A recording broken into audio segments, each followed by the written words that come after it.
Tuesdays live, and we are live here in Trekland HQ. Hey, I'm just thankful to be thankful, Star Trek. How about you? Today on episode 426 of Trekland Tuesdays Live with me, Dr. Trek, Larry Nemechek, coming at you here from the heart of Trekland through, Portal 47, the 10th year of Portal 47.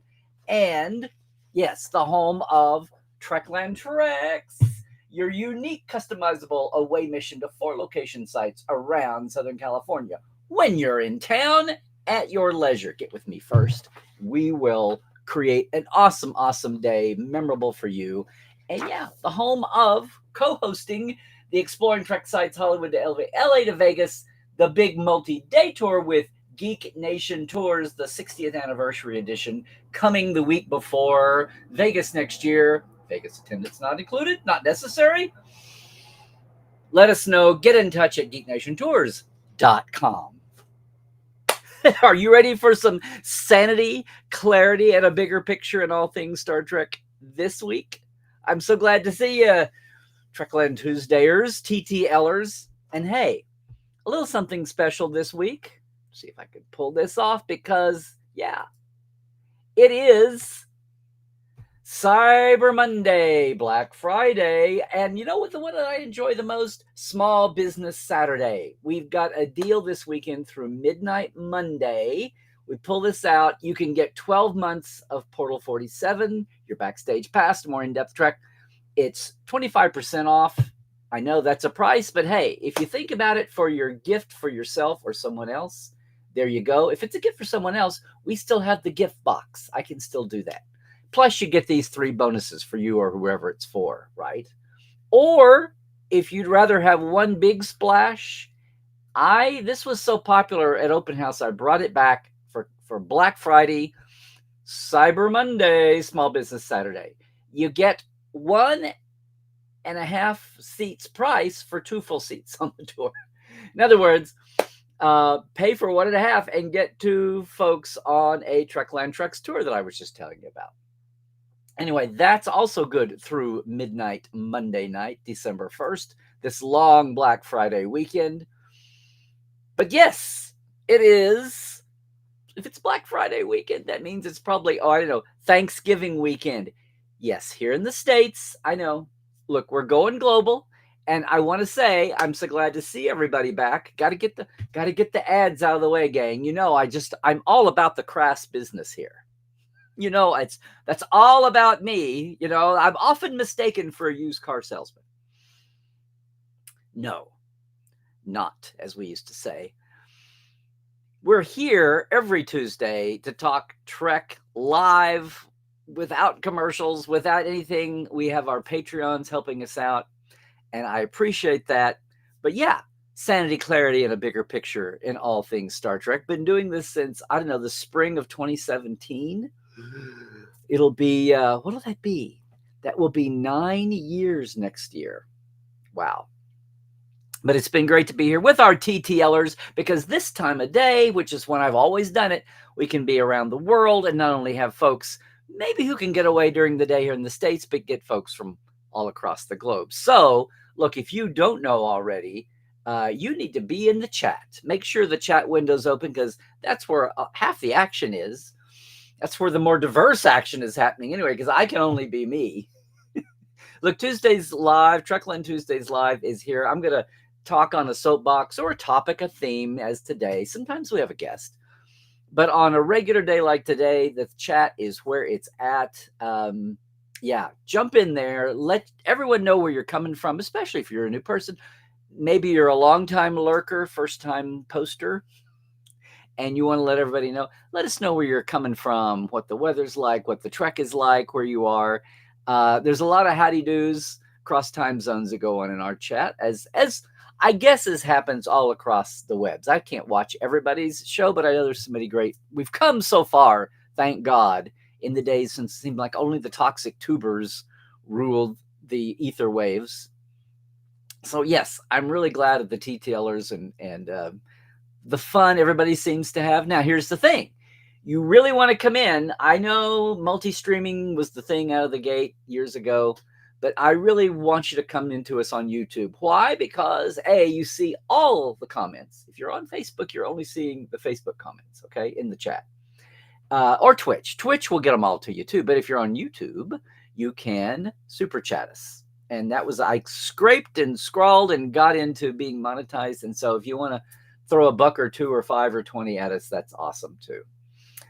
Just as a one-off, thank you. So thank you for that. It's that time of year, gang, when we're here. We're here. And I should say, if you're watching us later on YouTube, welcome as always. You missed the live chat, but you can leave a comment here. My channel is growing. I get into the channel late. So wherever you are, make sure you like and subscribe and ring the bell and get the alerts and all that stuff for everything on the channel. I can say right now that we just had Alice, Cadet Alice, for a couple of days.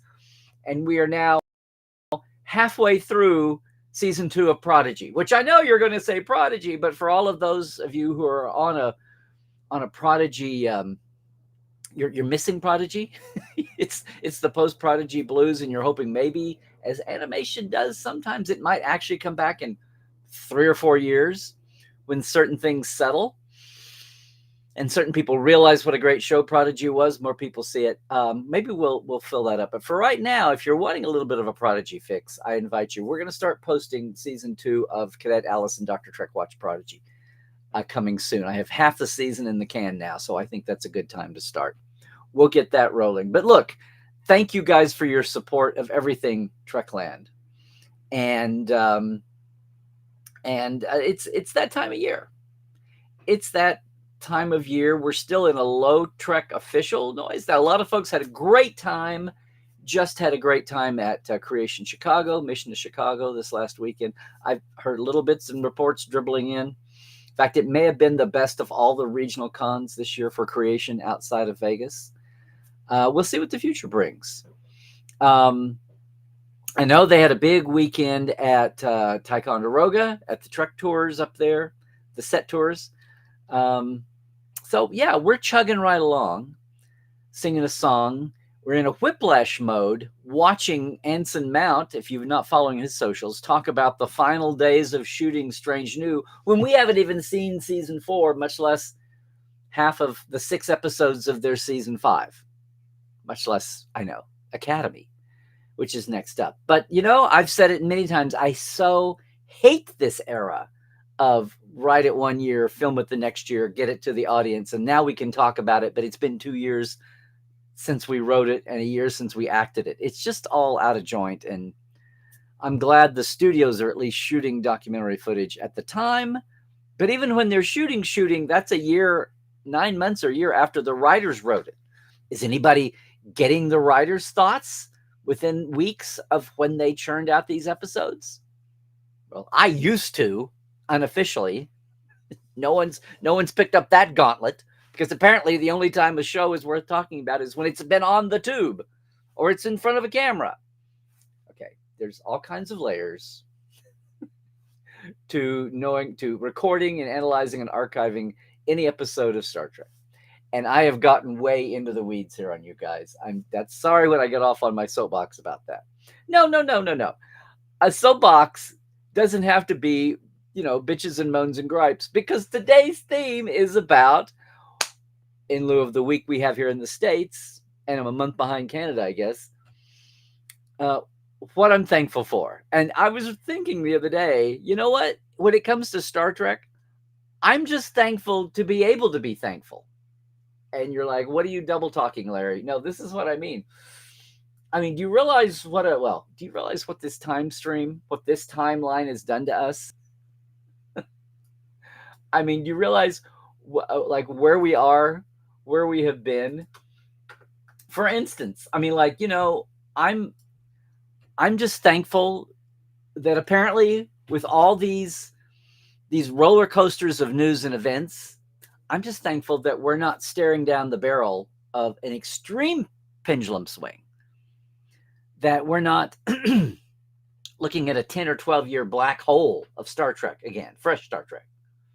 Much less Star Trek going away because of the weirdness of streaming. Someone's still intelligent enough that Star Trek in this capitalist system still makes money, aside from being, incredibly inspiring and therapeutic even for people.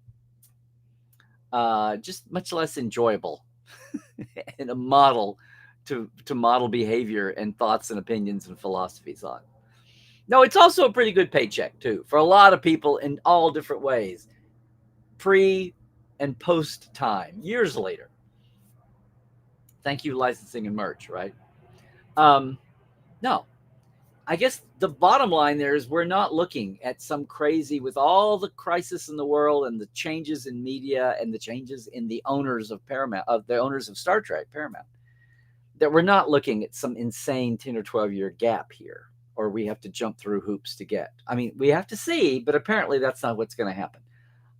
I mean, we can also say maybe that we're thankful for apparently streaming Trek will be stable, at least for now, and it won't go away either.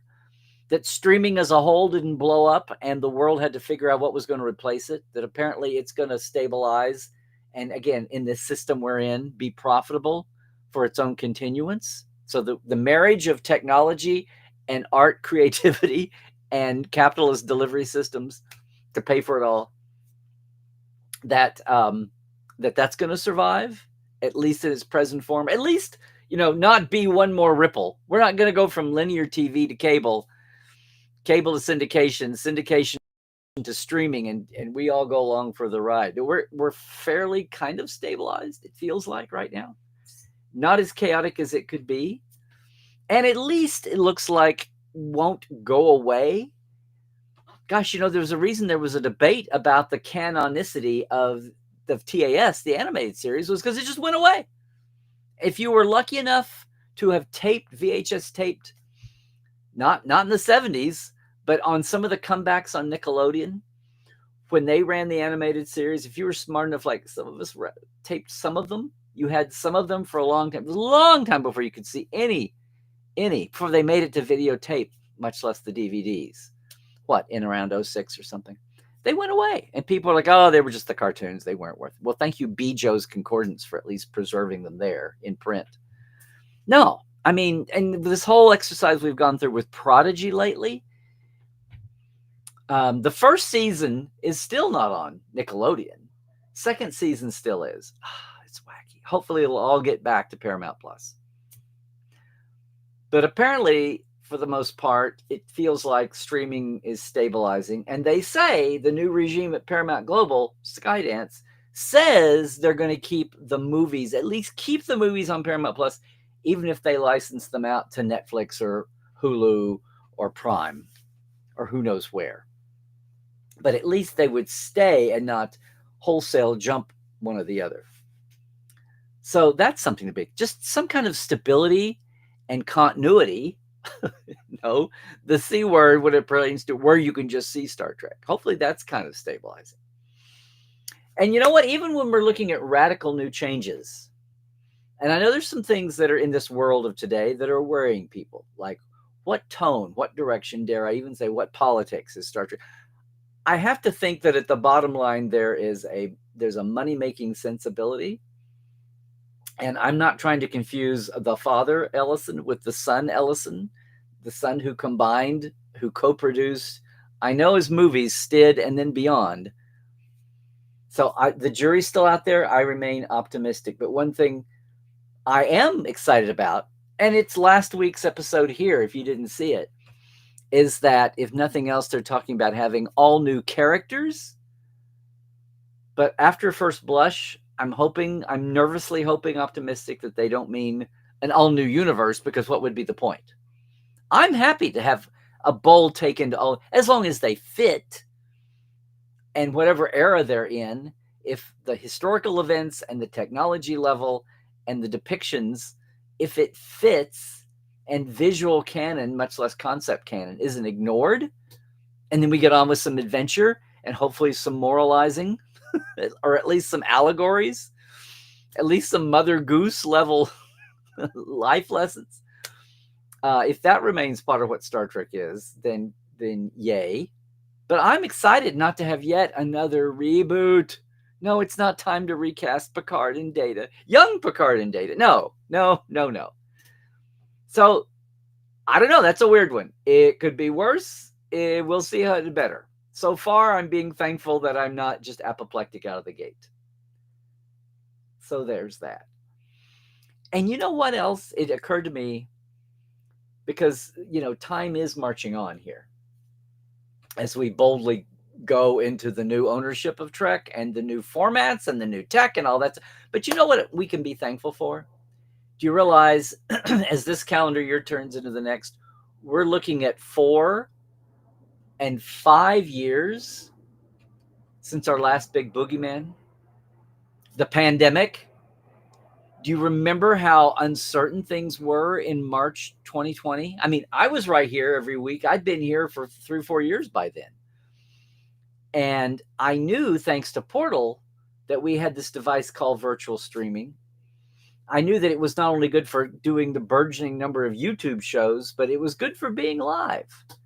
I'd used freeconferencecall.com for the first 4 years of Portal. And then when the pandemic hit, I finally said, fine, the world is learning Zoom. I'll go to Zoom. And it was a better, smoother platform. It wasn't free, but it worked. And I mean, here's the thing. I remember this, but for 95% of the world, much less fandom, do you remember the world before Zoom? Now? I mean, I was doing this just on, Facebook Live, and now I'm restreaming. But I'm talking about Zoom when people are all on camera and having virtual meetups. All of that. A lot of you were, some of you were at the open house a couple of weeks ago, and it wound up being with David Goodman, but we did a sample Ask Dr. Trek roundtable at the beginning, which is kind of an open mic night. It's just usually our membership, but on open house, obviously, it's open to everybody. And here's everybody on camera, big old Zoom wall. Remember when it was so new that commercials and Saturday Night Live, everybody did their parodies of Zoom etiquette and Zoom. Now it's old hat. It's old hat. Yeah. Does it all seem like ancient days now? I mean, we were so paranoid. We were so apoplectic, scared about what would happen to fandom, to our ability to socialize, much less civilization itself. It was crazy there for a while. And then it just turned into for the duration, right? The old World War II term, for the duration. How long will this last? How long will this? And if you could avoid, getting your knickers in a twist about how long it was taking, because science, disease, medicine, you could just wait it out. I knew we'd gotten through depressions and wars. I was hoping that modern civilization was not so wimpy that we couldn't at least do as well as our forefathers and forefathers, as they say on Vulcan, do. Depression 10 years long, World War 5 years. I was hoping we could at least do that. And we did. With this as a large part of the survival mechanism. And yet, just like, Velcro and instant meals, it survived. The silver lining in all this is, as I just saw that. Very cute there, Jonathan. Do boomers and Gen X forget that their IRC existed? Well, now come on. I'm talking about the mass of folks. I'm talking about mass across the not just the tech heads, the hobbyists, not just the ham radio operators of the new wave of tech. What I'm saying is, okay, Jonathan, international fandom has been online and via mail for decades now. Okay, again, I'm talking the masses here, grandmas as well as the kindergarten kids. Anyway, all I'm saying is I am thankful that we hit that we had this to rely on, and that it's been 5 years. And yes, that even feels like ancient days. And speaking of ancient days, lost in the blur of where we are right now, you know what? We have this. We have increasing tech. Um, it's only been like 4 years since the end of. It's been 5 years since the beginning of the shutdowns and going viral, going virtual. I mean, um, 4 years since the end of it. Seems like 14, doesn't it? Does it seem like ages ago since we first hit the pandemic? But here's something that's gotten lost in the blur of all that transition. You know, don't if you look around, there's so much more to rival, right? Podcasts and YouTubers have come up, much less the return of real Trek. But you know what? We still have fan films out there. We still have Trek fan films. They pop up, they come, they go. Some of them are old friends. Farragut is ending its run. So salute to John Broughton and all the Farragut folks. Farragut forward. But what's funny is them and all the other, there's still people, whether they are wannabe filmmakers and they see this as a baby step, or they're just mom and pop fans who want to do the fun thing as best they can, and they don't care about how professional and slick and polished they look. It's the whole gamut. And that's true of everything in fandom, right? You're doing it for the passion. But you know what? Somewhere along the way, and this has been coming up on 10 years, 9 now, we've somehow, and shh, don't tell anybody. Apparently, no one cares about the rules anymore. Maybe this should have been a whole topic unto itself. Remember the eventual coming out of the hoo-ha with Axanar, the 15-minute, you could have 15-minute fan films about the same characters and situation. That was part of the new rule. Not making any money, being non-commercial is still the underlying, go-to here. But apparently, those old time limits and numerical limits are out the window with almost all of the different fan film producers I saw. So I'm not saying I that's weird to say I'm thankful for that, but what I guess I'm saying is I'm thankful that time has moved on.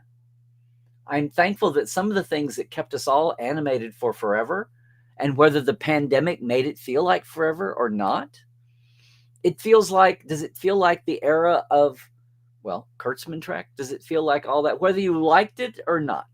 Or as most people, I'm going to say, have done with rewatches, just letting the years go by, I think people's views have evolved.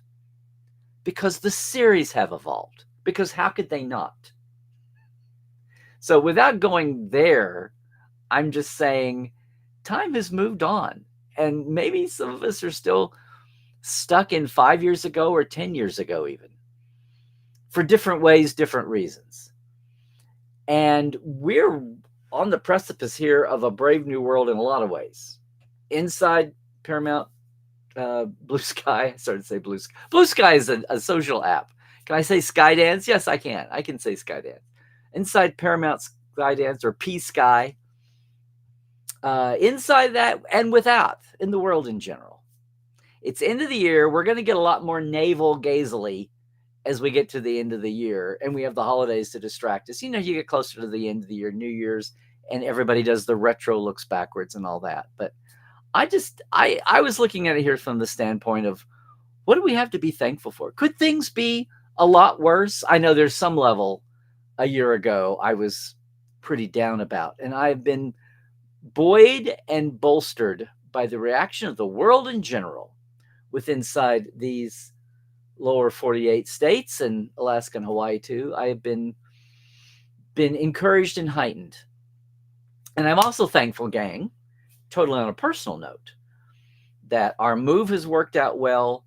And I've got, I hate the vague post here, but I've got some things coming up in the next year that I am really excited about, that I still don't even know where they're going to go. I don't know how big or how small they will be, but I'll be telling you about them in the coming year. I'm just really thankful that apparently there's some life in this old gal yet here. I suddenly went feminine. I don't know why. But 2026 is going to be exciting for a lot of reasons.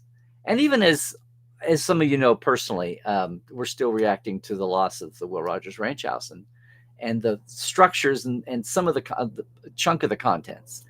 But there will be a forward, there will be a future, and that's my Will Rogers world. But that's going to move forward. But I have some orbiting planets here in some other worlds. They're going to be big for the year, and I'm excited for that. I'm thankful that they're apparently happening. That people still feel like it's worth it to contact me about something, and that's there. But it's like new with the old. We don't want any whiplash here. So I'm looking forward to still being in contact with everybody. Portal 47, the Treks, Cadet Alice. And hey, when we have Fresh Trek again, yeah, second opinion.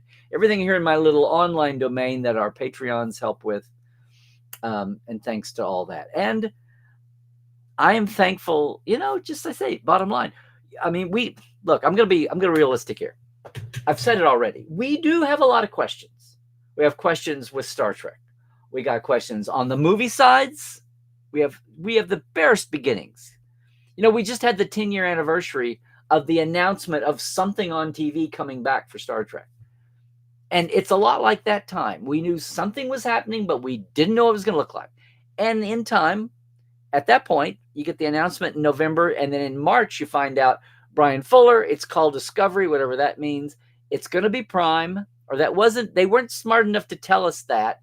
And somebody along the way, setting a tone for the coming years, somebody outside the official promotion machine, not that it was a spoiler, but Brian or someone else said, yes, it's Prime. It's Prime. It's not Kelvin. What's the point?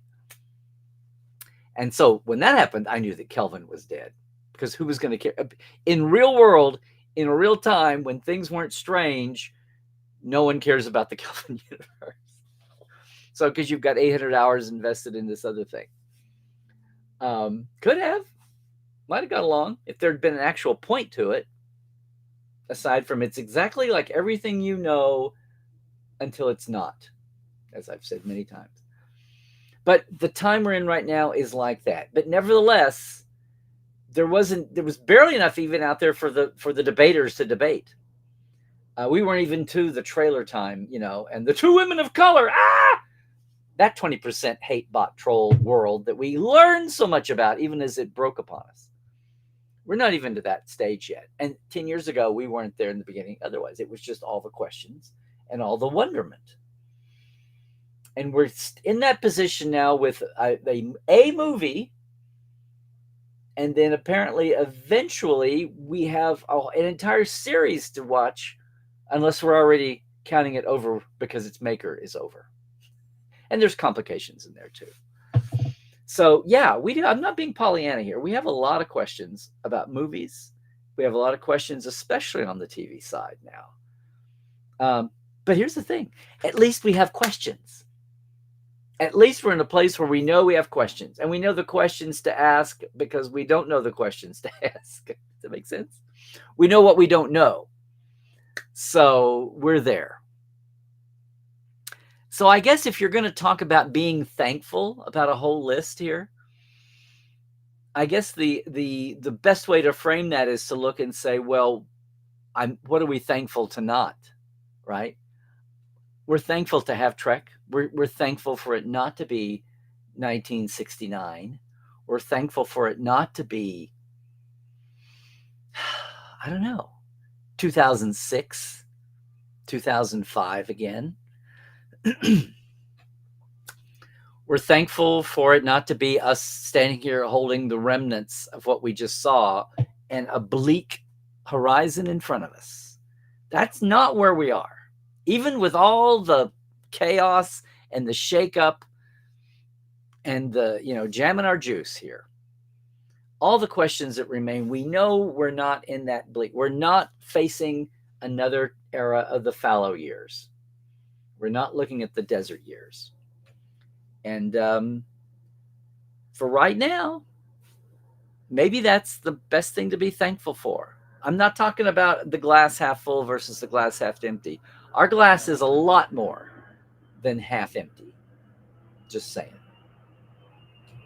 And the fact that we don't know all the answers and all the questions is apparently going to keep us all in one of our favorite hobbies, which is jabbering about it, I guess. So whether you're face to face with your fan friends and family, this weekend, if you're Americans during your Thanksgiving, or for basically the entire world, because who doesn't have a major holiday this time of year? What culture got left out of not having or creating something for this time of year?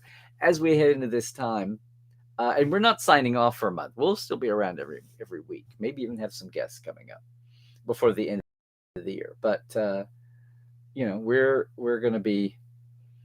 Those thoughts that's there. Whatever happens, remember that. Remember that we're not in a vacuum. We are not in a black hole of Trek right now. And we have a lot coming up. And we have a lot coming up. Finally, we know, right? Mid-January for finally seeing Starfleet Academy and all the blips and teases and promotional stuff and the fake posting. And hey, shout out to for 2 Emmys this year to the great Kate Mulgrew for Real Janeway and Hologram Janeway season 2, and the gang for the show itself. I believe it's the finale. So shout out for the nominations. The awards are down the road a little bit. We'll see how that goes. There you go. You didn't need Cadet Alice to make Prodigy relevant. You got 2 Emmy nominations, but it's still very much in the conversation and still very much in our hearts out there. And the way the wacky world of animation goes, it's still very much, even though it doesn't feel that way, it's very much an existential thing. Same as Lower Decks. Apparently nothing ever dies in animation. Things die even less than animation than they do in live action syndication and reruns. So gang, yeah. I'm just thankful to be able to be thankful. And how about you? So that's our topic today. So if you know how TTL works, then I'm going to take a micro break here for just a second, and then I'll come back and we will dive into this chat. It has not all been for naught. I hope I stirred something up here, but I also hope I stirred up as we wrap up here to go for the YouTubers. Hey, YouTubes, I'm going to be leaving now. You're watching us later. I'm sad you missed the live Sunday. Maybe you can join us on a Tuesday afternoon, Pacific, Central, Eastern time. It's in the evening for the Europeans. We're on at 9 UK time and 10 p.m. Central Europe. And then you figure your zone around the world. But love for you to join us live sometime. And until you can, please keep it alive here. Keep the stuff going in the comments. And also make sure, of course, you like and subscribe and all the things. And look, you're watching the live. Going to try to get this up very quickly as a reminder. But through midnight Monday, 2 things. Yes, joining in on the Small Business Saturday special, which if you want to call it Black Friday, that's fine. Or even Cyber Monday and be cool. Remember that a lot of folks here in the States especially are on an econ boycott of things. I totally get it. That's why I should have gone with Small Business Saturday, because small businesses are not part of the big corporate overreach, as you know. Just to say that by midnight Monday, I've re-energized this offer. It's basically you get 2 seats for your own customized Trekland Treks tour that you design with my help and I lead for the price of 1.5. Okay. And this is a personal, you can go to the page. The page is just going to send you back to me. We will email or Zoom call about it. Okay. It's very personalized. That's that. And then, oh, come on, gang. There we go. Our main offer for Small Business Saturday is you can buy a whole year of Portal 47, the monthly package, at the price of basically 9 months. It's 25% off, right? Plus you get 3 great benefits. And one of the bonuses is a 40% discount on a Trekland Treks tour. So if you're by your lonesome and you don't need a second seat on the other deal, you might take advantage of this plus the other. Anyway, that's all up. Go to LarryNemechek.com. If you're interested in the portal, it is LarryNemechek.com/cyber25. That's helpful to tell people, right? right? That's helpful to tell people. Here it is in the chat. Boom. That's it. Click over there and check in on that if you're interested. These are the big, big, big deals of the year. I offered that for about 2 hours during the open house as well. So there you go. A little bit bigger window for it. Yeah. But hey, as normally happens here every Tuesday, that doesn't. it's it's Small Business Saturday weekend, right? Okay. Yay. Oh, where'd I go? Where did I go? There I am. Here I am again. Okay, gang. Look, I just want to say thank you guys for supporting through the years. Thanks everybody for being here. We'll get into the chat in just a second. But first, I just want to say remember what else is going on, because these are the folks that I really, really love to thank. It's our Patreons.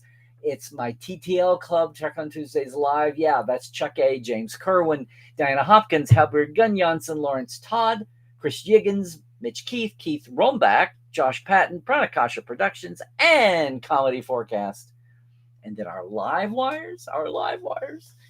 Yep, J.R. Poole, Gary Williams, Robert McLean, Byron Bailey, MJ Frug, Garris, Brandon Coles, Dave Gregory, Jesse at Crusher Convo, Donna S. Runyon, and Casey Shetsky. Yeah, some of you love the way I do that. It's funny how just things get started, right? They are all in on my patreon.com/Trekland Live. It's simple, $5 and $10 a month between the two tiers. I know I am so overdue, gang, to get you live wires. You're back. Your earlier year Portal 47 interviews. We had a glitch the last time I did this, and I need to go fix that, right? It's Tuesday. That means it's also Trekland. It's a Trek Files Tuesday. We're in the middle of season 14, our weekly episodes from Roddenberry. So proud to be associated with this show. John Champion's the producer. He does such a great job. I wrangle the guests and the content most of the times. And this week, it's John and me with our annual seasonal mailbag. It's a very special edition of the mailbag because we're using the mail from the great, the great letter zine or Loc zine, letter comment zine, Interstat. I got into Interstat with issue 41. We're spotlighting issue 109 because it was the first issue after the news broke about TNG, whatever that meant, in October 1986, the first wave of reaction to TNG among all the other topics of the time. Yeah. Yep. This was my very first Interstat. I got in with number 41. It ran probably 10, 12 years until the internet's made it moot.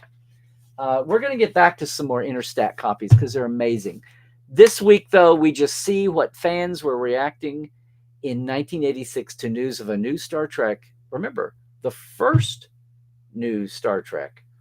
And it's really enlightening and revealing. John and I have a great time, as always. You can get the Trek Files wherever, especially now at thetrekfiles.com. It's all there. The page, the documents of the week, and the audio player on Memory Alpha with the hot links back to Memory Alpha.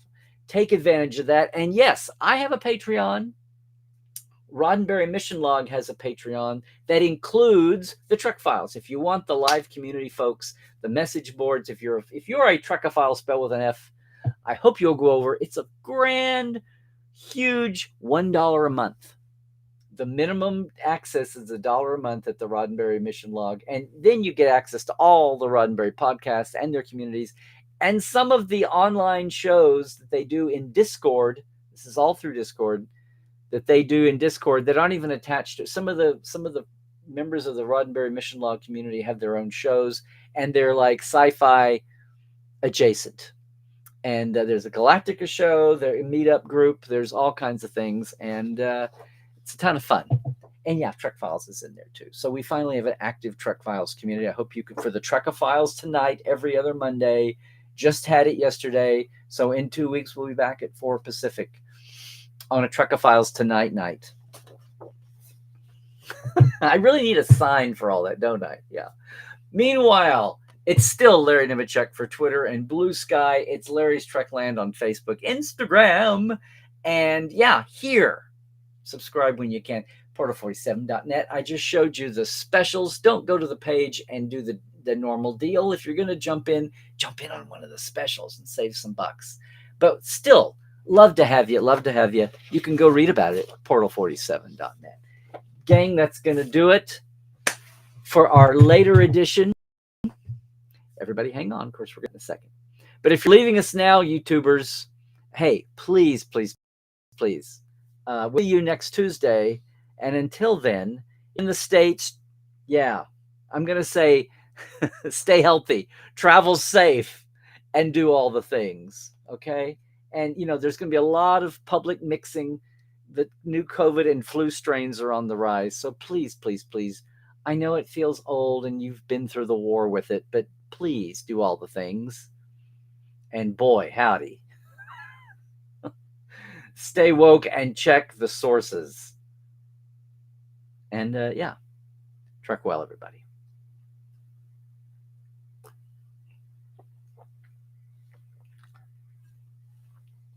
Okay. Okay, let's get back to our Chattawampus. Hope everybody's doing good. Let's see how we are. I'm back scrolling, drop the needle. Hey, Dan, it's good to see you here. And thank you for having me on. I'm going to say this to like 19 people in the chat today, maybe. Thanks for having me on your show. Between the big tour happening and, well, things I can't even talk about yet, but it's going to be a big 2026 year, I mean, it's Star Trek's 60th anniversary. It's the centennial. Well, what else? You know what else it is next year? 2026 is the, hold on. It's the 25th anniversary of Enterprise's premiere. It's the 100th anniversary of Route 66, which is the Will Rogers Highway. See what I did there? So there's just going to be a very interesting, active, incredible year next year. And hopefully we'll all be here to keep talking about it. And hopefully we'll have some live times too. I have not been over to Europe in ages. I need to get back on that and make that happen. Yes, indeed. Well, let's look. Here's Cake. Hey, Cake. Thank you. And Christoph. Thank you. And hey, Chuck A, TNG fanatic. You can't fool me. Hey, Robot KW1. Why do I feel like I know you? I think you've been with us before, but I think I might even know. Bob Duncan, there you go. Bang. Everybody getting your highs out of the way. Hey, Willie. Hey, Sean. Happy Airmans. Oh, be sure to like that. Thank you. Good advice, as always. Everybody getting this is back at the beginning. Everybody getting their highs out of the way. Oh, here's the chatter, the chat box trivia question, as always, Sean. Okay. If you didn't see that earlier on. Yeah, I can see, you guys, I don't know who's buzzing about the Chicago events and everything. Hi, Judas.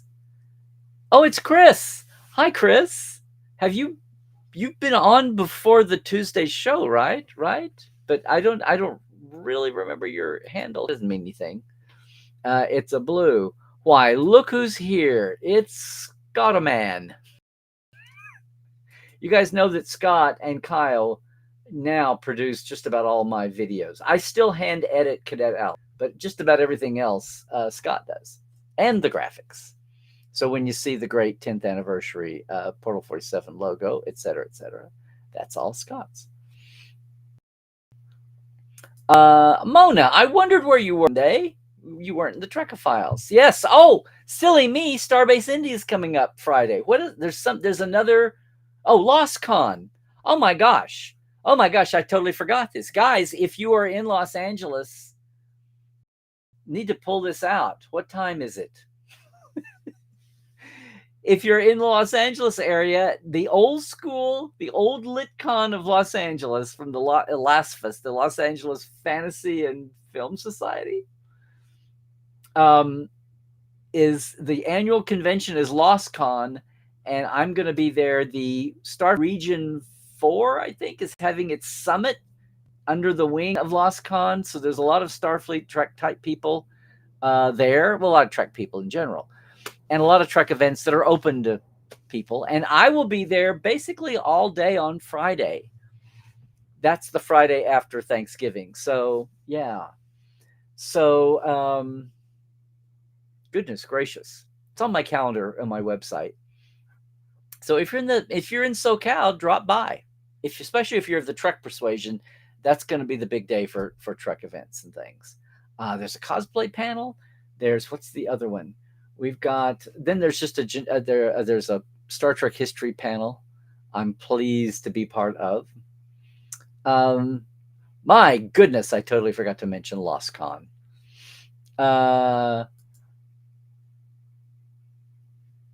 Oh, yeah, there you go. Everybody, I'm glad everybody had the reunion post weekend. I'm glad to be able to let everybody. Hey, there's Christian too. Yay, glad you're here.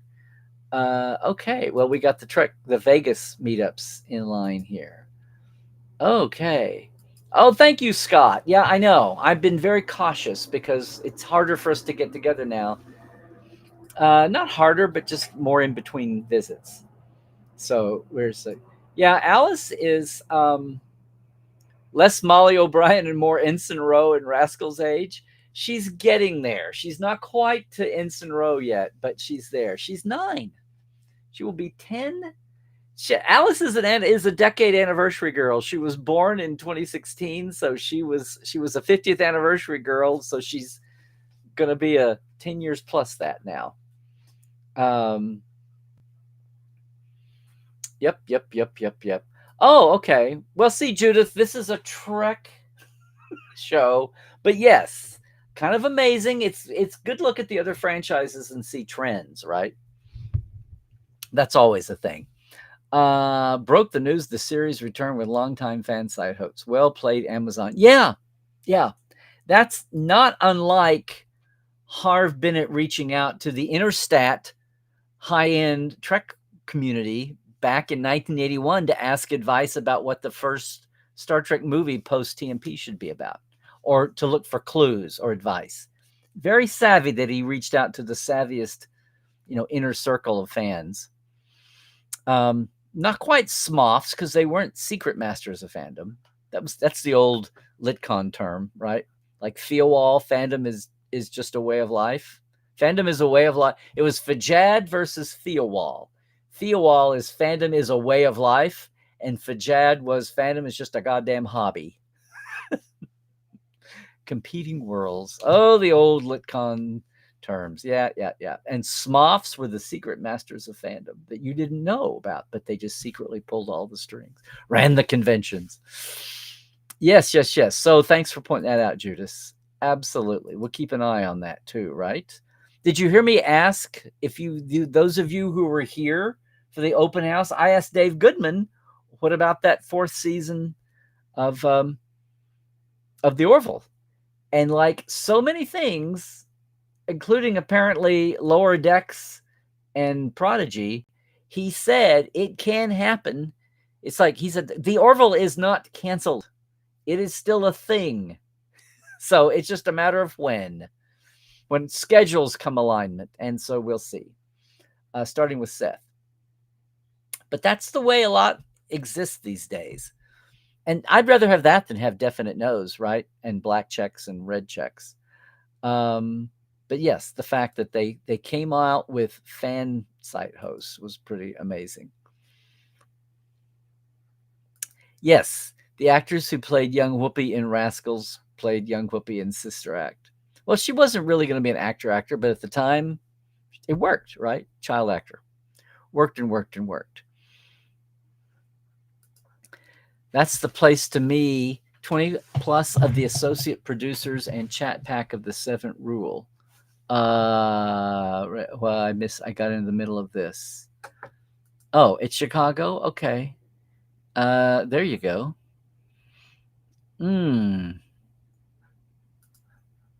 Does anyone remember to talk about the shows 2 years after they happened?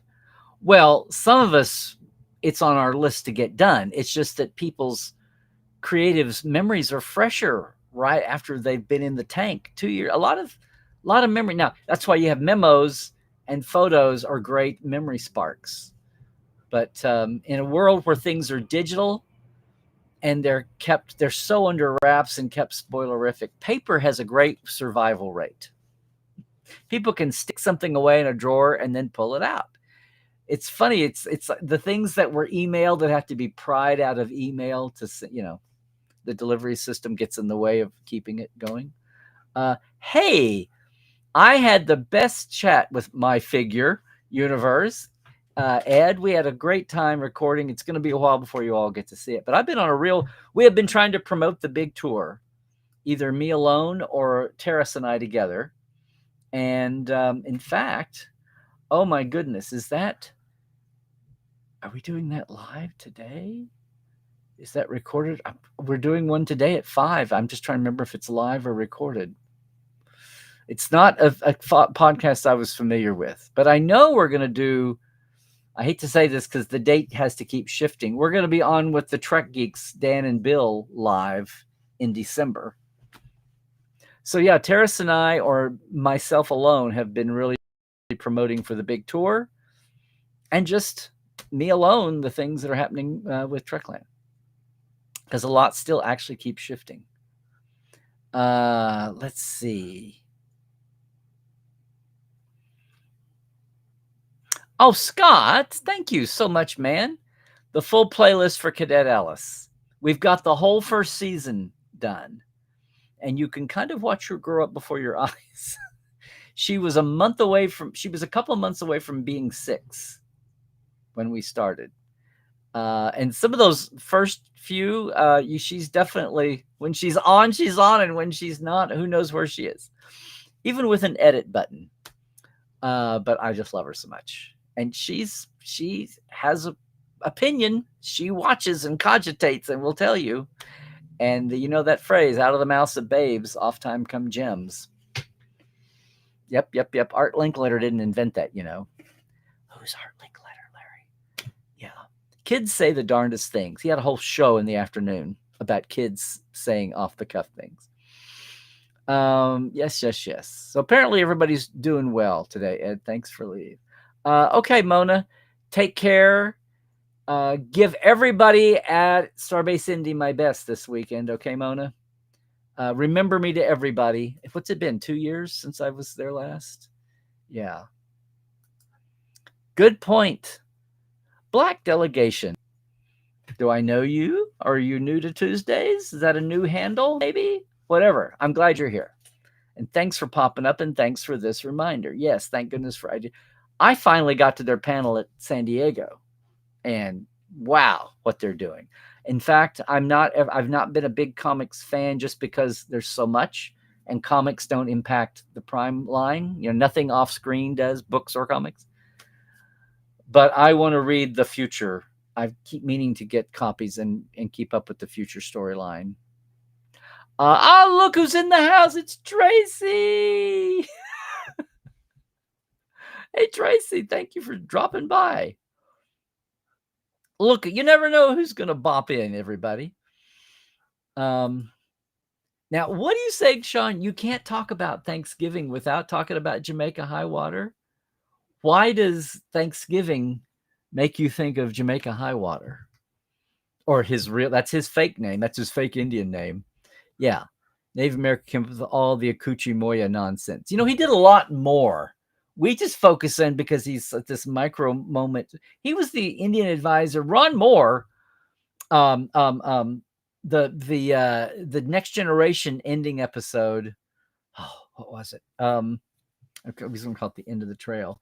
The final, the one where Picard is tasked with removing a Native American colony from a planet that's going to go to the Cardassians under the new treaty. And he wanted to get into he wanted to make it very Navajo And Jamaica High Water's like, no, you have to come up with fictional names for everything, or else you'll offend the tribes. And so everything, instead of Katrina dolls, Kachinka dolls, they became, anyway, all, yeah.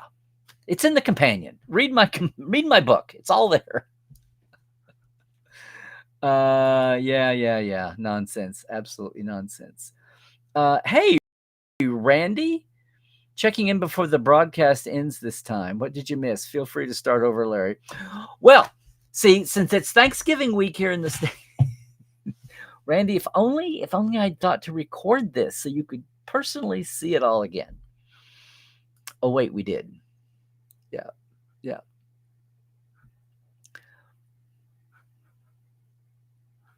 Oh, you have things, Miss Dinner, that take a month, Bob? Okay. I mean, I'm sure they're out there, but so intrigued. Hey, Victoria. Now, Victoria, I think you've been on with us here on Tuesday.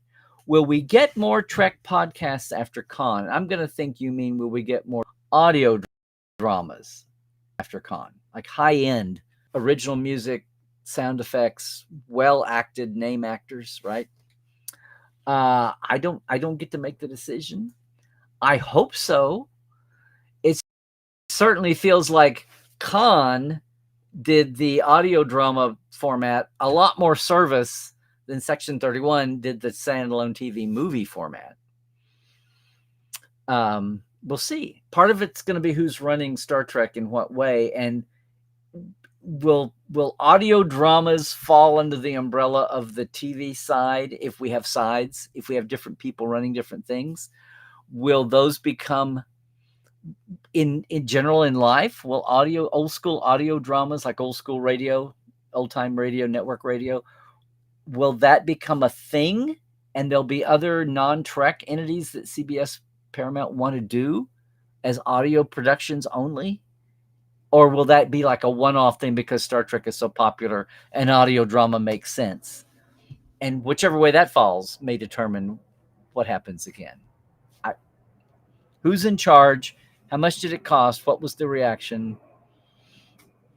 We'll see. It's free on YouTube, so I don't know how they're monetizing it unless they come out with a standalone, audio CD. I don't know, DVD that has, pictorial content that goes along with it. Did they video camera record the actors in the booth doing the, I don't know. Rose, it's good to see you too. But thanks for Victoria. Thanks for bopping by and popping up. And we'll see, I guess. You can always sound off. You can always start a campaign online. You can always, here, I'll go back. You can always do this, lead the effort, see how many people agree with you if that's what you want. Jump in and be an activist for it. But Rose, it is good to see you. Glad you're jumping in. Sean, on one hand, if you don't shop Trek around the streamers, the audience can't grow, so it sort of had to happen or they will stop making new stuff. Yeah, kind of, sort of. Hi, Remo. Okay, you're being cagey here. It feels like I should know, and you're going to laugh. Coming in on Facebook there, Remo. But that's fine. First time, lurking, different handle. Am I just being dense here? Oh, okay, Black. If they made a series about Uhura's command, they actually could include an Ensign Picard. We found out they served together during Picard. Right. Those little offhand drops that somebody goes, is it okay if we say this? You go back to when Mark Leonard was going to be Sarek on TNG, and they wanted to, oh my God. They wanted to say, Picard wanted to say, oh yes, I was at Spock's wedding. And what, Ira wanted to say that? Michael wanted to say that? And oh my God, it was like worse than an act of Congress. Rick would not let them specify, because everything had to be held open for future. They didn't want to tie anything down. Well, if we have Spock in the future, then is he married or did he get divorced? Did his wife die? Is he a widower? We have to talk about it if we say he got married at some point. Oh, it was a huge deal. because it was the interest of the franchise versus the individual moment in that one script. And you remember what they did finally? They wound up saying, I was at his son's wedding, which was a whole huge nothing burger. It could be Spock. It might not be Spock. Sarek had another son? Was it the one that was born with the... Was it Cybok that got married? Was it the baby with the Vulcan priestess that he saw, he rewitnessed in Star Trek V? But that was huge. So, yeah. Now we just drop things into graphics that we know are going to be on a high-def screen. Because like Dave Blass is running that art department, and they do things like that. Yeah. Hey, Rimo. So I'm glad we got through the lockdowns. Yeah, it was help. Did a ton of streaming then and was happy we had Facebook, YouTube, and other platforms. Thanks for doing all of that for us. Well, I didn't invent it. It was just there. Hey, C3. It's good to see you, sir. Yeah. Okay, good. It feels like a long time ago. Absolutely. Yeah. Now, who would you have play Uhura? That would be an interesting, fascinating thing. And I get it. It's like, well, we haven't seen young Uhura, or we haven't seen elder Uhura. But there's just a big piece of me that just wants to go stick a flag in some other corner of the Star Trek universe, space-wise, time-wise, something. Wait, do I realize what the date will be 4 weeks from today? Well, we're a month from Christmas. Is that what you're saying, the 25th? Yeah. Oh, will I do a special show, or will there be a 2-week holiday? Guys, I'm not doing a show on Christmas Day. Sorry. Now, I might shift it. You know, there's times when I have had, where are they? I was just looking at them here. You know, we're all set. There's been times over the years where I've had to travel. We've even had Trekland Tuesdays on a Thursday. Maybe that's when we for sure had Trekland Tuesdays on a Monday.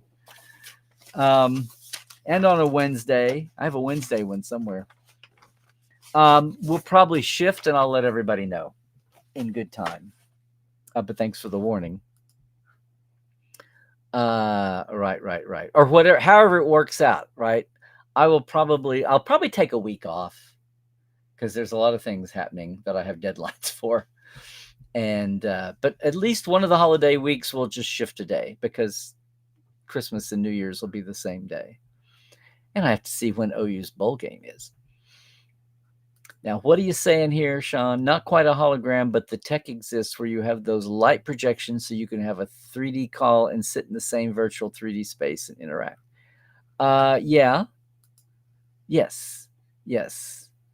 What are you saying? Regarding new tech, you remember one time you were joking about on Twitter at the time about Deanna being a terrible driver, only for Okuda to say he felt like she had a fine job. Discussion over.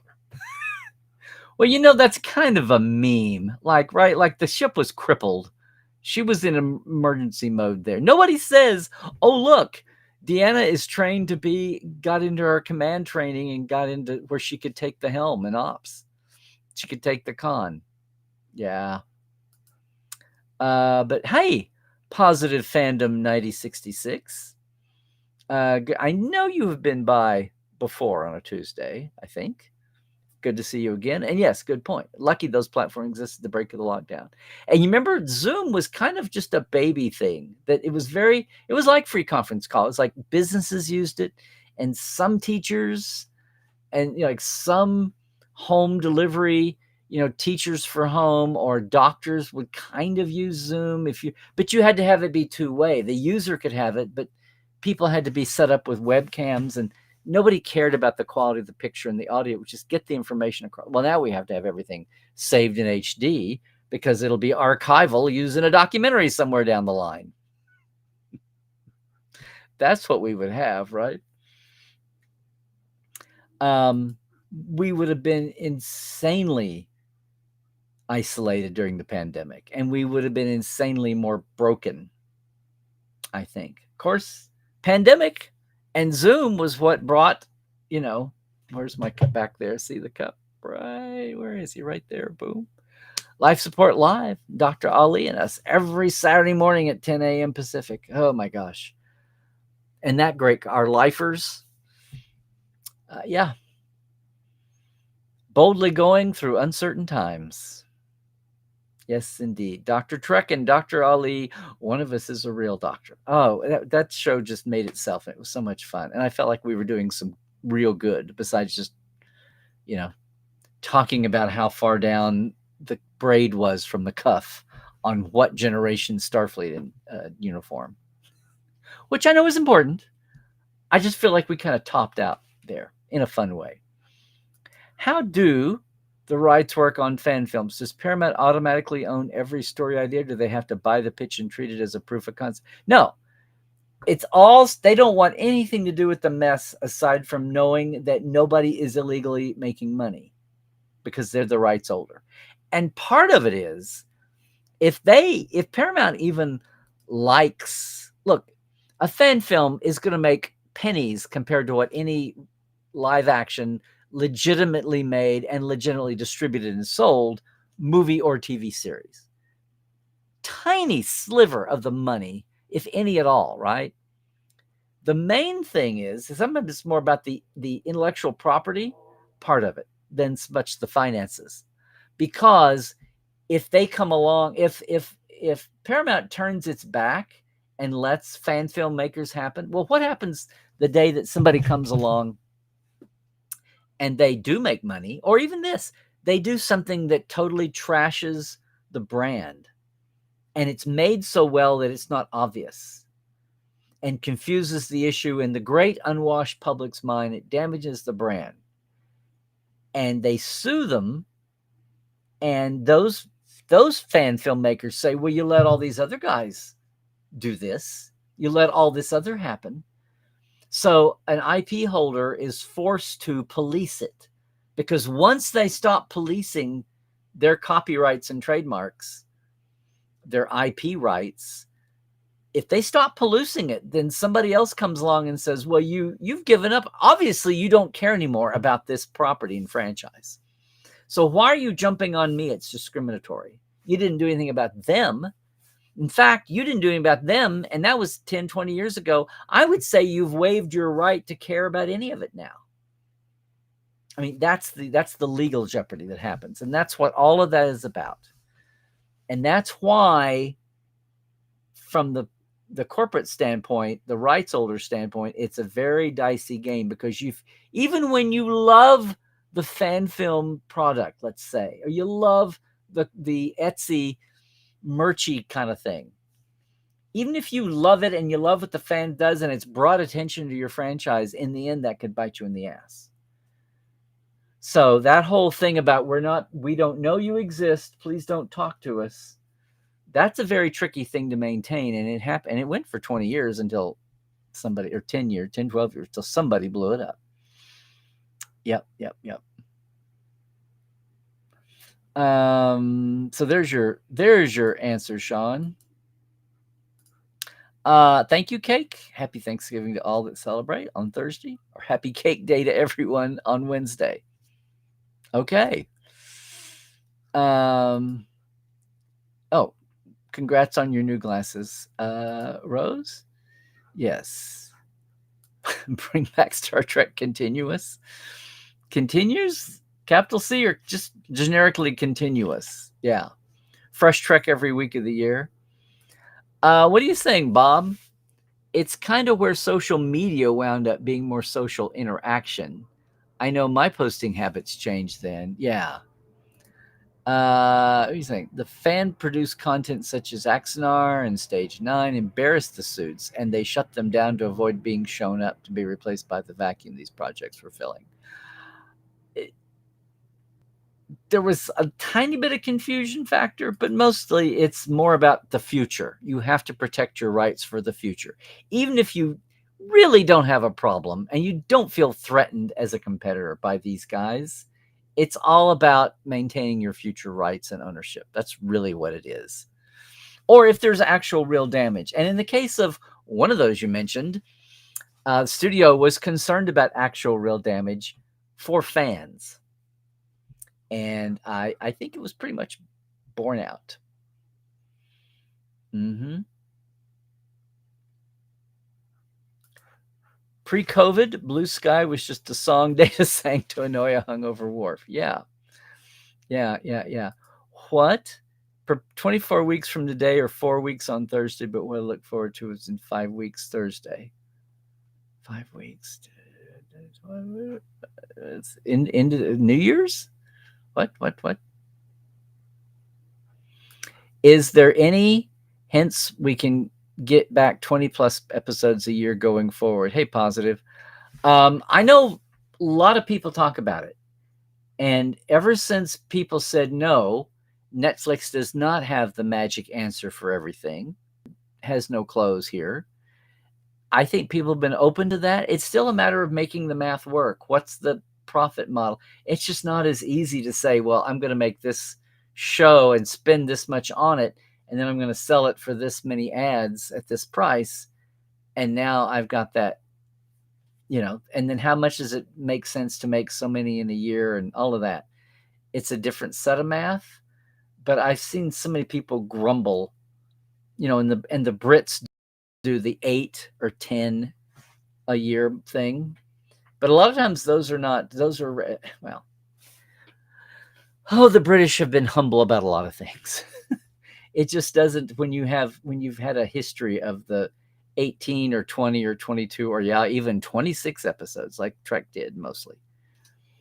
I would say, even 18, I was trying to figure out this, is it actual math or is it comfort zone math? For one thing, there were a lot of lives affected by crew people as well as actors when you had the 22, 24, 26 episode seasons. A lot of families and marriages didn't survive that when one of the partners, whoever was the working crew person would have the 16-hour day Fridays and things.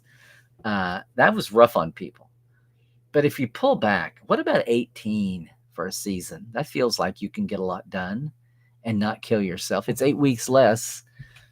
But, as a person in the industry, they're also happen to work 2 or 3 of those jobs to have a full year's worth of points toward their healthcare and insurance, the way that world works. So nothing ostensible, but the talk is increasingly there. I'm going to say Positive. Hey, Timothy, live long and namaste. I'm not saying Ireland is small. How small is it, Johnny? But there was a period in 2014 where you could have sat in the work canteen with Sean Farrick and walked 5 minutes to the Swan Center and got a coffee from Becky Lynch. Okay, Sean, I know. You may have to explain Becky to some of us non-natives then. Oh, nothing to do with anything other than some shots of Becky and Academy just came out. Very good. Gotcha.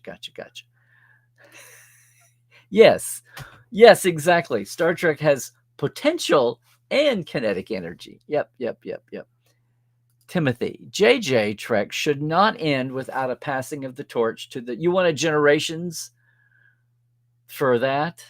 Perhaps as the JJ universe comes to an end, being rebooted with a temporal reset, as the destruction of Romulus, Remus, and Vulcan are undone, maybe the effects are unexpected and another thread of the Trek multiverse is formed.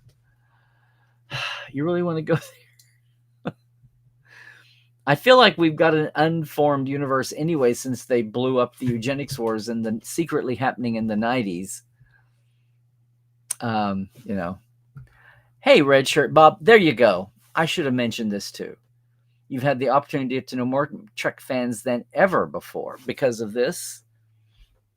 Probably so. What?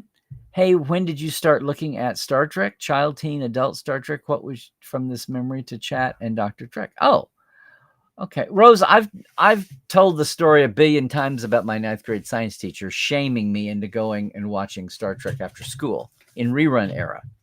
Star Trek as in TOS. When you could say Star Trek and you only meant one thing, right?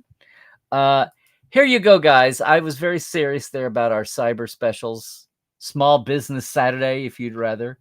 That is the cyber special. It's a full year of Portal for the cost of 9 months with 3 bonuses, one of them being a 40% discount on a day Trex when you get yourself to LA, right?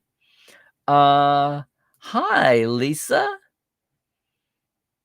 Have you been over by us on a Tuesday, Lisa? I feel like the last 2 or 3 weeks we've had a lot of people drifting in, and maybe it's lurkers speaking up. Maybe you're coming over early to YouTube for something else. Is today seventh rule of the Trek Friends or something, and people are just hanging out on YouTube and see us over here. So yay, you rang the bell, I guess maybe. But thank you for dropping by, Lisa. If new, or even if you're not in these halls. Rose, that is a decision that everybody has to make on their own. Sometimes it's driven by political reaction, but finances. How long is the wait? Are they cranking them out, or are they making you wait? That's all kind of a thing. That's going to do it for now, Needle. Okay, there we go. I guess I have phrases. Hey, TARDIS Captain Carl. Okay, there you go. Rose, do you know what you miss? Top Chat becoming Top Cat. Yeah, do you people remember me saying that? I remember. Yes, I remember you saying it. Top Chat. Here you go. These are all 7th Fleet ships, Carl. The 40th anniversary of the USS Kelly and the 30th anniversary of the USS Ticonderoga. There you go. Congratulations. Look at these anniversaries pile up. Dr. Dave and the UFP in Phoenix had their 50th anniversary, but that's not stopping anybody from marking any anniversary wherever you are. And hey, Rashid, thank you for bopping over. It's only been 11-ish there now or so. Hey, Lisa, coming in from Northern Virginia. Great. That's awesome. Still first time or just decloaking? 25th anniversary of Enterprise means we could have a special Enterprise streaming movie in 2026 with Scott Bakula reprising his role as Jonathan Archer as the first president. Well, that feels like more like it's a pilot for Mike's pitch for the United President Archer show. Hey, Rose. What do I think to your Instagram page on my verse? I really look forward to more new adventures and pictures. Well, I'm glad you're having fun with it because that's what it's all about, isn't it? Isn't that all about? This is one way of looking at it, Sean. A rising tide lifts all boats. Yes, indeed. Hey, okay. Well, Pedro's in the house finally here. Unless, yes. Now the cred of who was hands-on with this project was what was supposed to be a selling point. And then I also know that some of the excitement about having Brian creating the first new Star Trek in 10, 12 years kind of evaporated when people saw the Klingons, much less the square nacelles, which I'm trying to remember if that was his thing or, yeah. Anyway, yes, that's a double-edged sword. Absolutely. Thank you, Robert. Absolutely, Melanie. You act like you know of whence I speak here. Fiawal and Fajad. That's what I just called it, Fajad. Yeah. Absolutely. Hey, Pedro, you heard the Voyager dock got delayed because of Paramount. Hopefully it gets sorted out. Well, delays. Yeah, not like, hey, hold on, slow down. It's like, no, we carry it or do something on one of our channels. So they had to go somewhere else to get that done. Yes, there's a good article about, I think it's a Trek movie, and Dave talking about that. Okay, ask around.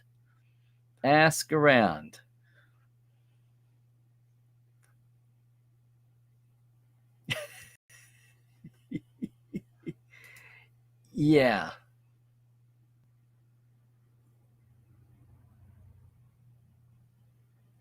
The other Voyager doc on YouTube and a negative reaction to screenings are the problem. Well, that's the problem. The screenings were a work in progress, and they took all kinds of pains to say that. But the backer screenings, there's another Voyager documentary on YouTube, not to the same not to the same scale and cost and quality level. Can't be. Very true, Scott. Art Linkletter also hosts the live TV broadcast of Disneyland's opening day. Yes, absolutely. Art Linkletter also had a show in the afternoon called Art Linkletter's House Party. It had an organ for oh my God, when I was a little bitty kid sick home from school. Yeah, you can do the math. The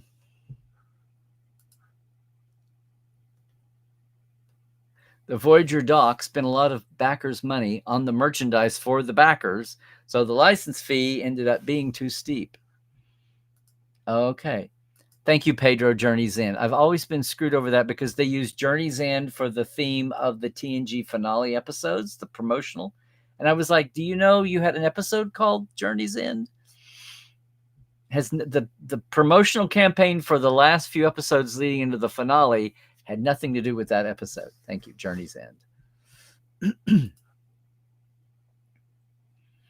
Oh, I see. Okay. Coochie coo, Moya. Oh, I have a copy of the memo on Coochie Moya.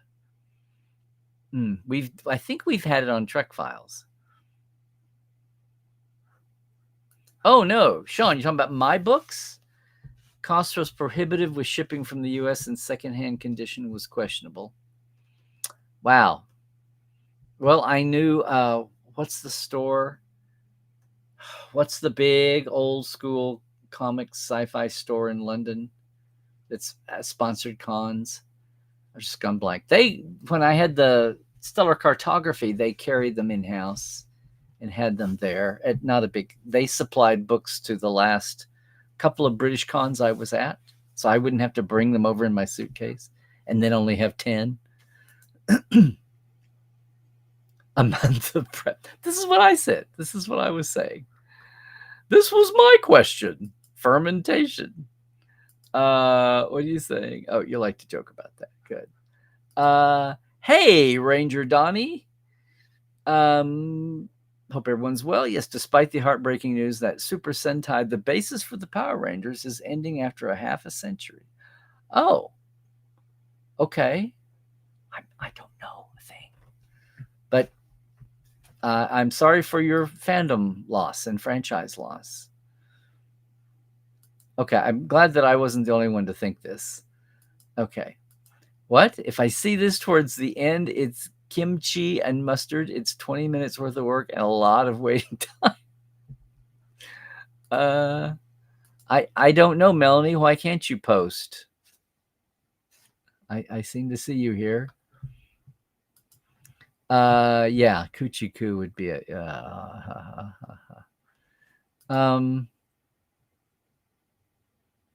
There you go. Oh, thank you, Donnie.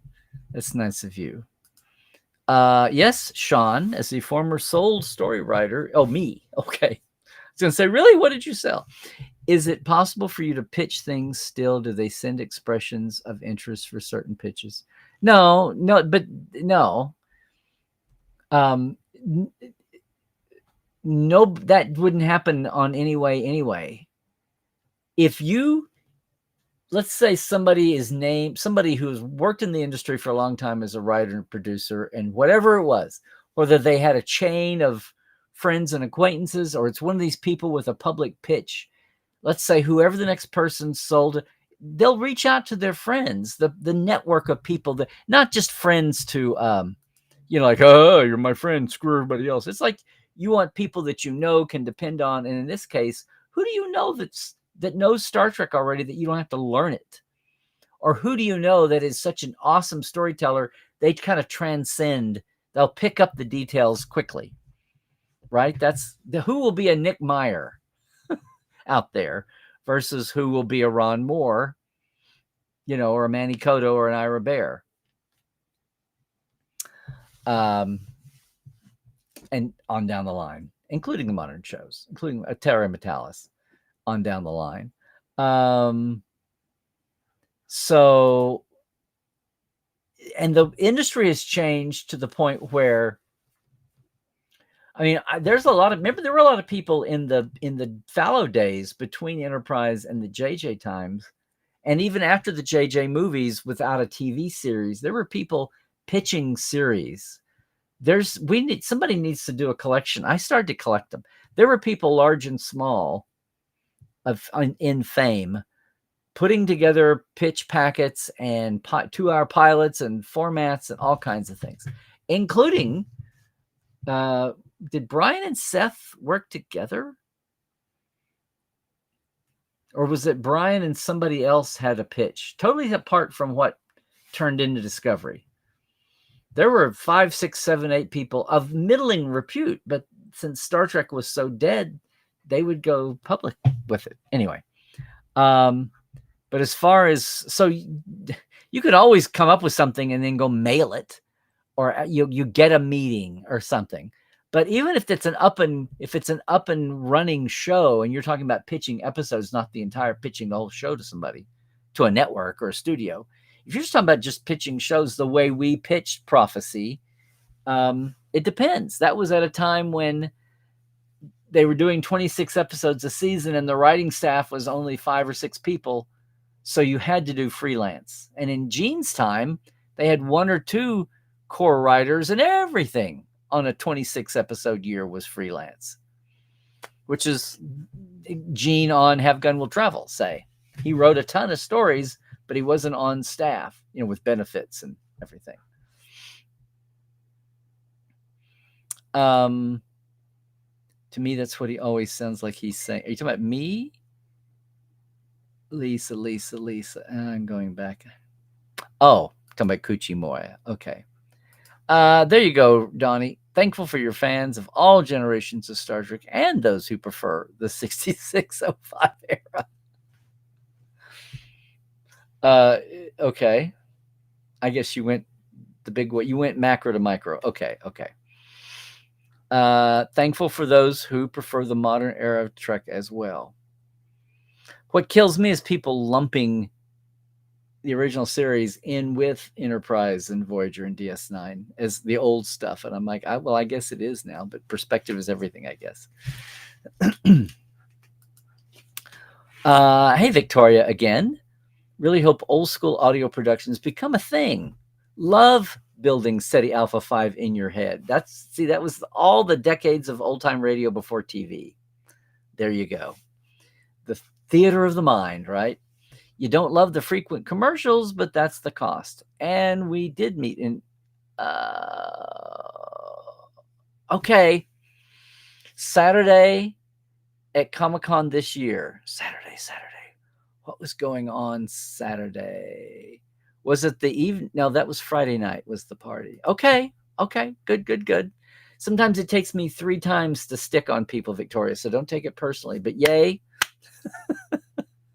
Thank you for that. I'm glad we did that in real life, the IRL. And I'm glad you're here today. That's awesome. And that's 1 vote for audio dramas.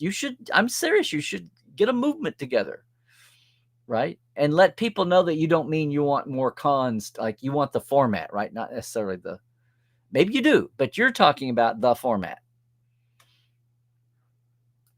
See, Donnie, now they'll have to create their own RR footage without Japan, and then in years to come, Japan will use their footage and film Japanese footage for their Yep. Timothy, Big Finish should do the Star Trek audio drama podcasts. Now they did the one, was it Big Finish? It wasn't Big Finish, somebody else that did the Raffi and Seven one, right? That Michelle and Jerry did during pandemic, which made all kinds of sense at the time. It makes sense a lot of ways, but especially in the pandemic, right? That's something they could do versus film live when it was such a hassle. Couldn't at all at first, and then later when they did it. And yes, they do tons of justice to Doctor Who with tons of titles for all of that. And they get to use legacy actors and different Doctor numbers and companions.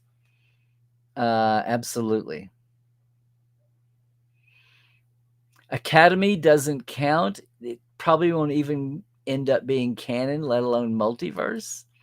Let's wait and see it, Tim. Let's wait and see it.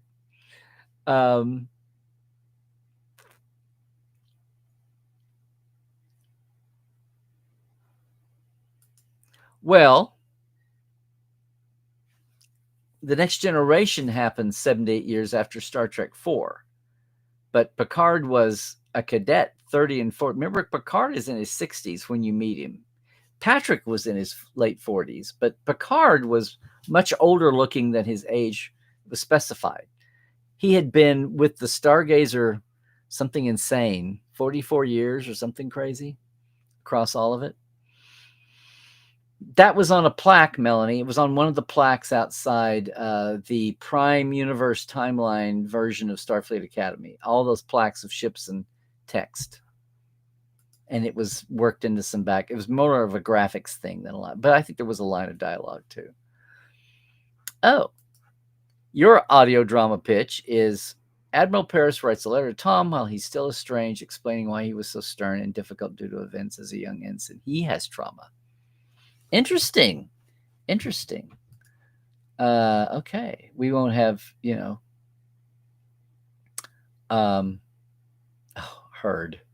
Richard Hurd to play Paris. Of course, he would be younger, right? Seems quiet in the background. I guess they're not working at Larry's today. Yeah, work is all done, gang. It's very nice too. It looks like a national park out there. Yeah, no more working. That was 2 weeks of weirdness. Sorry for that. Christmas is on a Thursday this year, but this is kind of what I was thinking, because we're not having Portal Wednesdays nights because it's the eves. Now that you say that, so I may take off one of the weeks, probably the Tuesday before Christmas, but I'll figure that all out. I hadn't thought about it yet.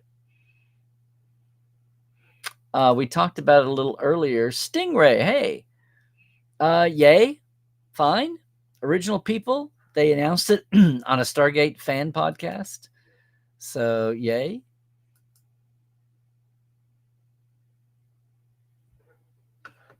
Yes, and the second explosion crippled the Enterprise, the D in Generations. She couldn't do anything about it. Yes, absolutely. And I like how they had some smartassery about it in Picard season 3.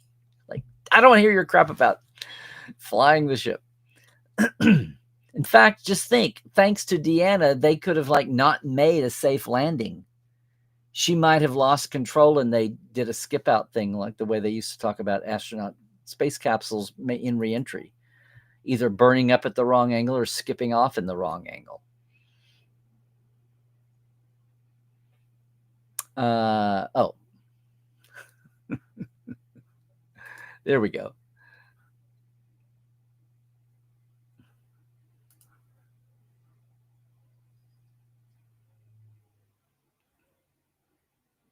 What? I agree. It's exploding. I talked about this. Where did I talk about this? So I've been a guest on a lot of podcasts lately, and I was talking about how when I started Portal 47, I don't know that I can take any credit for this unless it was just generically getting awareness of, we need to hear from these folks. These folks have as much, these creatives backstage have as much to contribute to your enjoyment and understanding of episodes and series as those pretty faced actors, who of course are going to be the initial attraction to a show until you think about the writing of the story and then all the support beyond that. Now you're saying the footprint on what you left behind's DS9 drawing is Jerry Ryan's as she was filming Killing Game. The footprint on what you leave behind DS9 drawing. There was a footprint drawing in the finale of DS9. You have to explain that, Sean. I mean, I kind of get what you're saying, but I just want to know the specific. Oh, Pedro, you hate being a centralist? Sometimes you make a moderate. On Sunday, you had left and right attacking me on social media for wanting to hear both sides to a news topic that I didn't even know was political to begin with. Well, there's somebody somewhere along the way said when both sides attack you, you must be doing something right. So unless you're being totally clueless about everything, but that only happens, that's probably 5% of the time, 10% of the time. Most of the time, you're in a good position then. This is what you get for wanting to hear both sides. Terrible. Well, both sides may also be annoyed that you don't already know. How could you not know this? Yeah.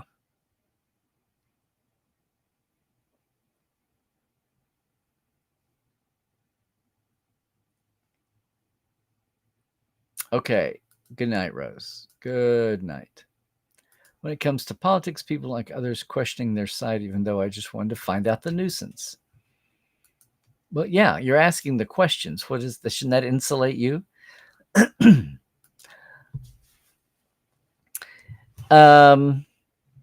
You often find Americans think things are political, whereas the rest of the world doesn't. Things such as equal rights, socialized healthcare, or gun control for climate change, for example.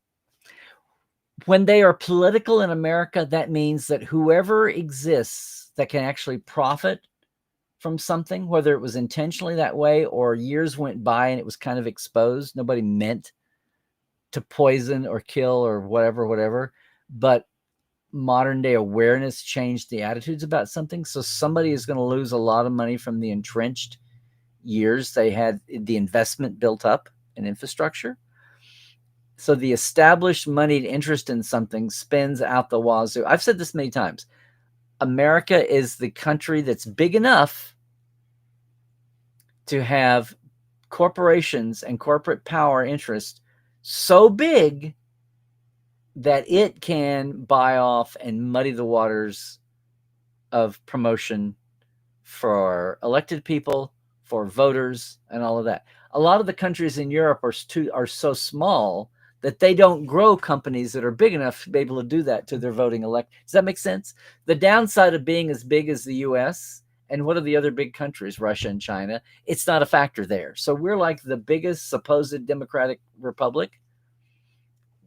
Not democratic republic as in the communist misusing the name, but a democracy that has a constitutional representative democracy republic.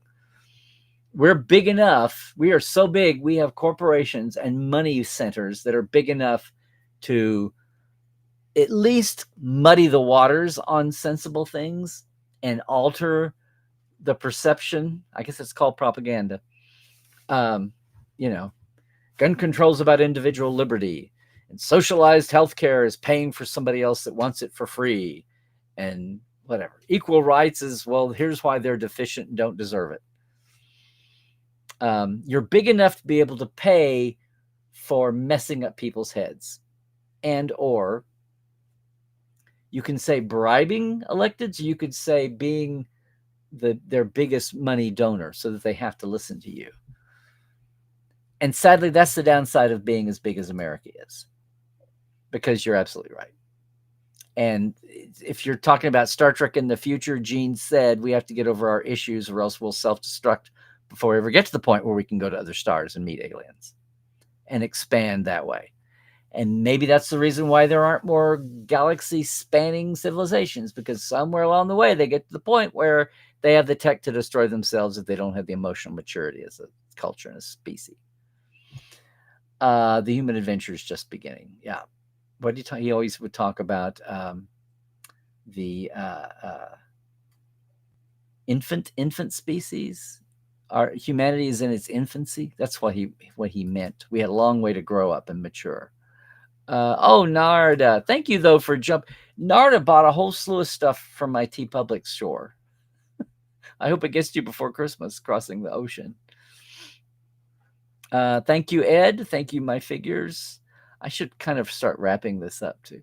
Oh, you posted a video to the Moby Games Discord and got attacked by the left-wing users, forwarded the criticisms to Twitter, and then you got attacked by the right-wing users like a minefield. Well, there's a very famous Snoopy Peanuts cartoon I remember.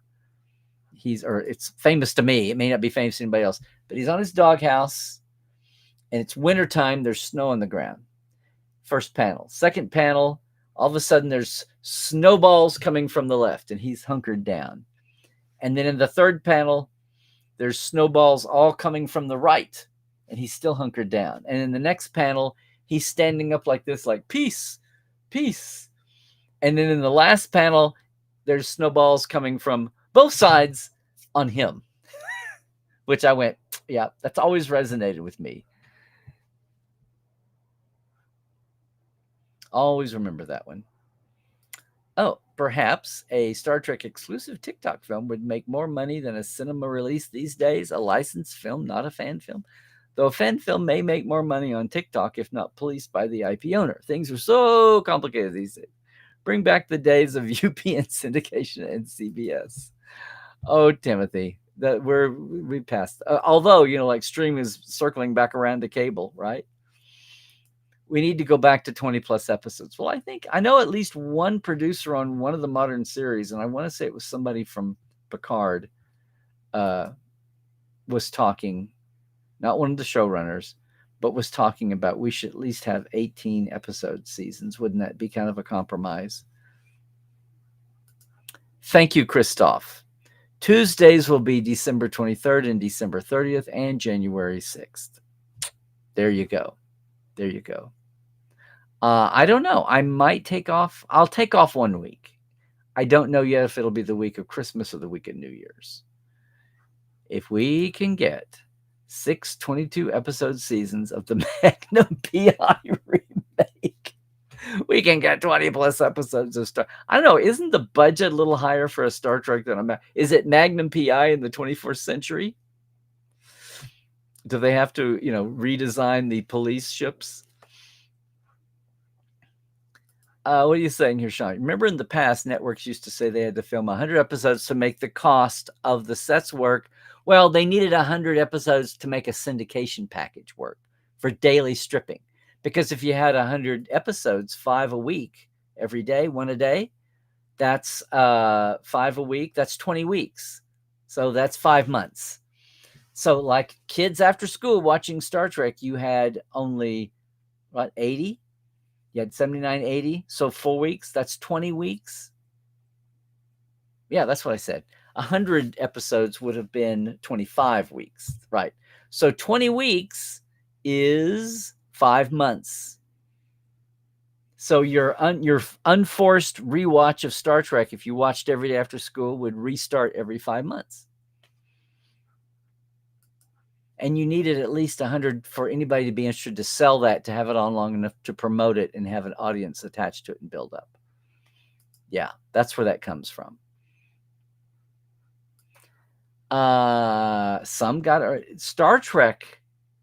Dick Block, who we had on before he passed, I had him in Portal, and then we had him on the Trek Files. He saw the value in Star Trek and knew exactly what he would do with it. Put it after school and put it at 6 o'clock on stations that weren't network affiliates. That were independent stations that didn't have a local news to lead into the network news. And the 6 o'clock hour, they could put Star Trek on, and the people that didn't care about watching news would all gravitate to that. Or kids after school. And he wanted to order it at the end of the second season. So just think about that. Talk about visionaries. That's why I was so thrilled. I couldn't believe we got to talk to him. First stations with reruns were the 5 Sinclair-owned stations then. I think it was Sinclair. No, Kaiser. Kaiser doesn't own, Kaiser Steel doesn't exist anymore. And it doesn't own stations either. A time during early DS9 when they had to change the working hours as people were collapsing, driving home from exhaustion, getting in serious crashes. Yeah, at least one, if not two, of the memorial names that you don't ordinarily know. It was one of their crew people was driving home at night on his motorcycle, I think, and fell asleep. Yes. Okay. I thought that was going to be the wrestler because I saw that picture today. I didn't know she was Irish. So there you go. Thank you, Sean. Of course. Hey, Lisa. Hey, don't watch. Be careful who you're awarding crowns to there. But thank you. I'm so glad. I'm glad you're a Trekophile. Yeah. You should get in the little $1 a month Roddenberry Patreon for Mission Log and come over to Trekophiles tonight on Mondays. But I'm glad you're here. Yay. The system worked the way it's supposed to. Good deal. Okay. I'm glad you enjoyed Trek Files. And I hope you've enjoyed this today too. And just look at my whole channel now. Now that you know where it is on YouTube. Yeah, you're YouTubing. You can look at Second Opinion. You can catch up with Cadet Alice. Yeah, you can go find Life Support Live. It's all there. All 2 years is there. There you go, Melanie. Your real life is a nightmare. Oh, I'm so sorry, Melanie, but I'm glad you've got Star Trek to help you get through it, and all of us. There you go. Hey, Trek fan Wanda. Saw you yesterday, the other day, right? Good. Oh, we're recording at 4. I have to be on a podcast in 10 minutes. Okay. It's Fox Nomad. Interesting social kind of turn for Star Trek. Pedro, why would I shadow ban you, Pedro? You're so funny. There we go. Hey, Wanda. Absolutely. Absolutely. In this dark time in our nation. Yeah. We had a dark time 5 years ago. It seems like it's been a rough decade, huh?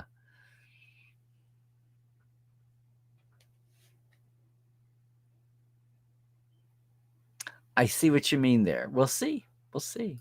It's such a blank check. The future is so who knows what's happening. Well, good morning, Narda. I thought it was a morning show for you guys on the west side there. Yep, kids say the darndest things. Well, Melanie, you're as old as I am, as you like to say. Oh, somebody did a. Oh, well, okay, fine, but it's not going to be very compelling. Power Rangers Lost. Oh my gosh, guys, I'm gonna have to get. Yes, thank you, Christoph. Forbidden Planet. Good gravy. Yeah. Okay, everybody. Yes, thank you. Thank you. Thank you. Thank you. First time for everything. I've forgotten the thing. The Jonathan Archer prison was my idea. I mean, this show good that you have to credit me and I'll contact the IP.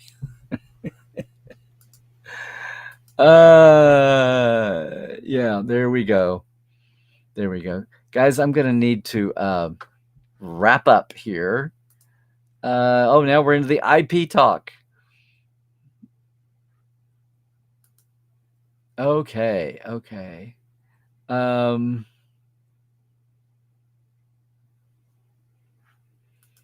That War of the Worlds has been adapted so many different times, yeah, to live action and not been. Well, the 50s version was kind of amazing. Okay, there's a vote for cautious optimism. Okay. Fan audio dramas, you would think they'd be really, really, really easy to do, right? Okay, yeah, I'm gonna have to get off. Let me see here. Oh, John's been texting all the way through this. Here we go.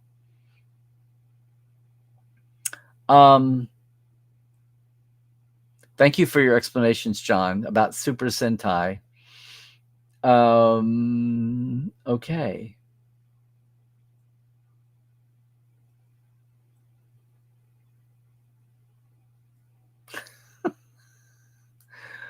Just to revisit an old thing here at the time, she's sitting at ops, I think, or whatever.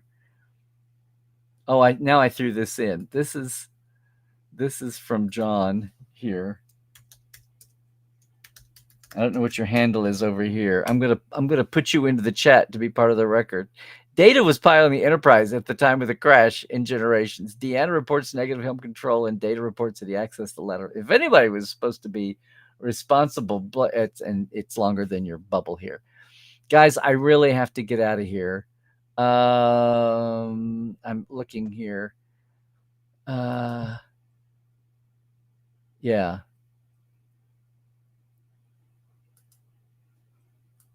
Oh, and Pedro, you're saying the same thing John was saying. Absolutely, yes. Oh, the footprint was in Far Beyond the Stars. The drawing Cisco gets under Ducat's book. Jerry was in French resistant boots and did the stamp on the DS9 drawing and passing the halls. There you go. I did not know that. That's awesome. That is awesome. If every person in every country thought the same way, social media would be a quiet place. True, but then it might be forward more than present or backward looking. So as a result of attacking the Moby Games users, oh, that's your poor. Maybe you should stay off that board for a minute. Okay. Oh my gosh, Narda, you must have paid a mint for extra postage getting them to Australia. But thank you for that, my dear. Thank you so much.